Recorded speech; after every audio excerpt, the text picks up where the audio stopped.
93 نمبر باب شروع باب وارد دي کې چې د فرضي منځونو حفاظت کول او دغه ساتنه کول. په دې باب کې 3 نمبر حدیث دی.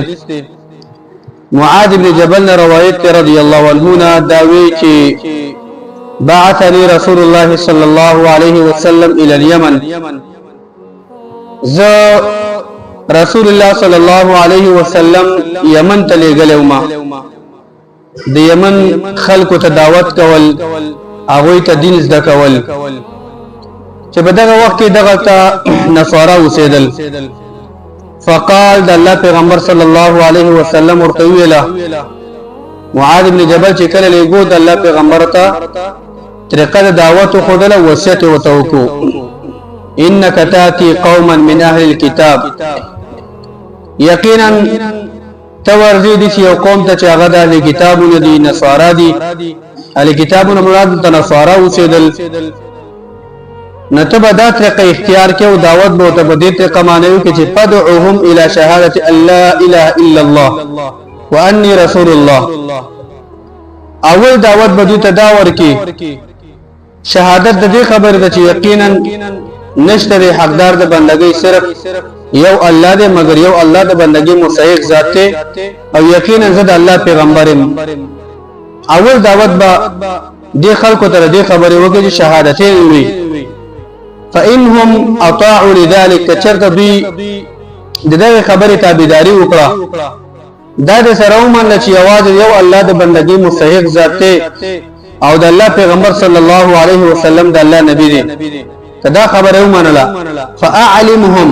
ان الله تعالى افترض عليهم 5 صلوات في كل يوم وليله. نو دغه بعد دا خلک به پوي کې په دې خبره باندې چې یقینا الله تعالی په دوی باندې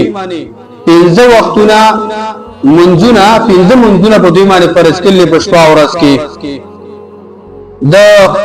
شهادتین وروسته د کلمې وروسته د خلکو ته تعلیم دویم د دې ورکې چې یقینا الله په دوی باندې په شپه او ورځ کې 15 منځونه دا فرض کړی دي. فإنهم اطاعوا لذلك کچته دوی دا خبره ومنله فاعلمهم ان الله افترض عليهم صدقه. درېمه خبره به دا وکي په دې خبره باندې بدوی پوه کی چې یقینا الله تعالی په دوی باندې فرض کړی صدقه فرضي زکات په دې ځکه باندې چې تؤخذ من اغنیائهم فترد على فقرائهم چې دا صدقه او زکات به اخیستل کیږي د مالدارانو نه چې دا غوي مالونه نصاب ته رسیدلي وي او کار ور باندې تیر شوی وي او به هغه تقسیمیږي په غریبانو باندې چې هغه به وسه خلک وي. قران کې مصارف او زکات ذکر دي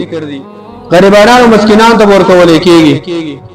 فإنهم اطاعوا لذلك چته دوی دا خبره ومنله دا درې خبره ومنلې نو تبع د آیات ساتي معاذ ورته اميري فإياك وكرائم اموالهم ورته ځان ساتره د خلکو د کرم مالونه هغه مالونه چې هغه خوي اعلی مالونه می داغینه بزان وساته چې وردي او باوي کې هغه مال د زکات راخلي چې هغه د فیصلي کرم مالوي بهترین مالوي او هغه راخلي ځکه هغه مال ادینه بزان ساتي دا ته ظلم کې وتق دعوه المظلوم او ځان وساته د مظلوم د دعاګانو د خیرونه ظلم وګورنه کدا بس ظلم چې وردي او د خلکو د مالونو بهتر مال لاخلي واغه زکات کی حسابه دا ظلم کو د مظلوم د خیرونه د مظلوم د بددعاینه بزان وساتي زکا فانه ليس بينها وبين الله حجاب. یقینا د مظلوم انسان خیرو او د الله په منځ کې ورا هیڅ قسم پرده رانشته دي معنی ډایرکټ تبلیغ مظلوم انسان خیره دا ډایرکټ تبلیغ او ظالم امغه شاده سزا به الله ورکی چې څنګه ته مظلوم دغه شان تخیری وکي الله دی دغه موجوده کم ظالمان دي الله دې د هدایت وکيږي هدایت دی الله دې د مظلوم دا غچو انتقام دی نه واخلي. دې حدیث کې اوسو فائدې اوله فائدہ به کې ده چې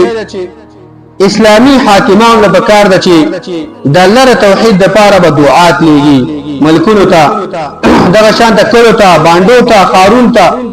دا د مسلمان حاکم د ذمہواری ده چې دعات بدی د الله پیغمبر ته وګوره هغه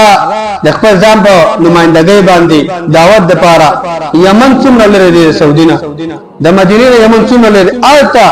د الله پیغمبر صلی الله علیه وسلم انسانیت غم ته چې هغه ته اسلام ورسیږي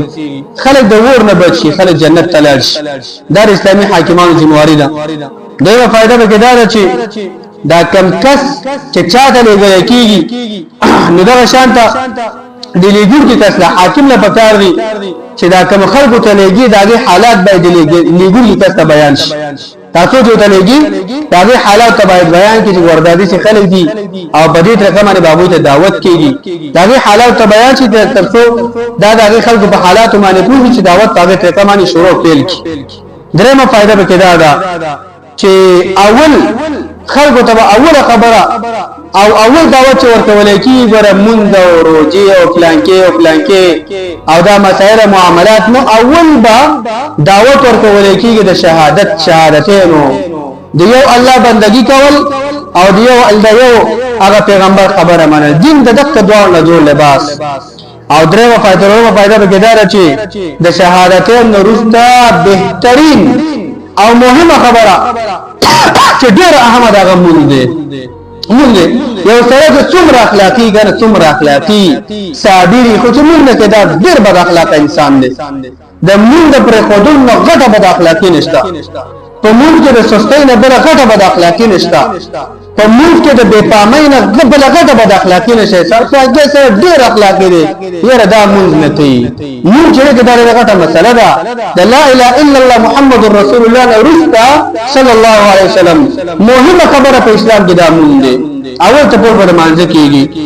او پنځمه خبره به کېدار چې زکات د مسلمانانو باندې فرض ده چې زکات مال هغه کال په تیر شوی حساب تر رسیدلی بلش پنځمه خبره به کېدار دی حدیث ډېر فائدې دي خو دا حدیث دلیل ده په دې معنی چې ګوره ظلم حرام دی ځکه حرام دی کدا په دکاندارۍ کې کدا په مظلومانو باندې کدا چا مال خوړوي کدا نور ظلم حرام ده بس الله فرمایي اني حرمت الظلم فلا تظالموا ما په ظالم ظلم حرام کله نه تاسو موږ په یو ظلم نه کوي او دا خبرم غوړه به یا ساته ته دا پلاګه سره ډیر کمزور دي زبط حق فرما د دې څوک نشته دي د مانه به څوک ته پوښتنه کی او دا خودي دي او عدالت را سره نشي کولای تحصیل را سره نشي کولای پلان کې ملګری دي نور به مو ده په نور هم کمزور کوم چې څو سره تعلق دي مانه به څوک ته پوښتنه دا حدیث ذاته یاد کا اتق دعوه المظلوم فانه ليس بينها وبين الله حجاب اغه ذات چې ګوره هغه د ذات چې هو اسمانون د بره دي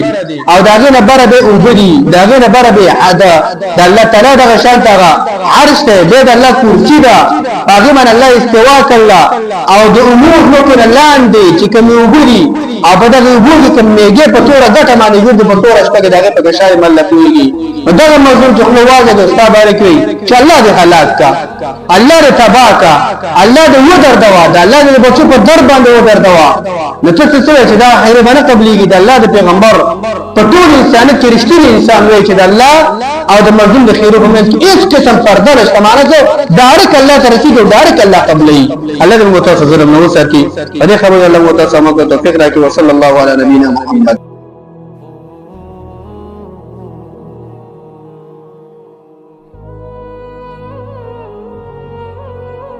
Assalamu alaikum. Welcome to the Hamdan Online Quran Academy. Learn Quran, Hadith, Fiqh, Quran translation and tafsir, along with other Islamic books at your home and in your wishes time from us.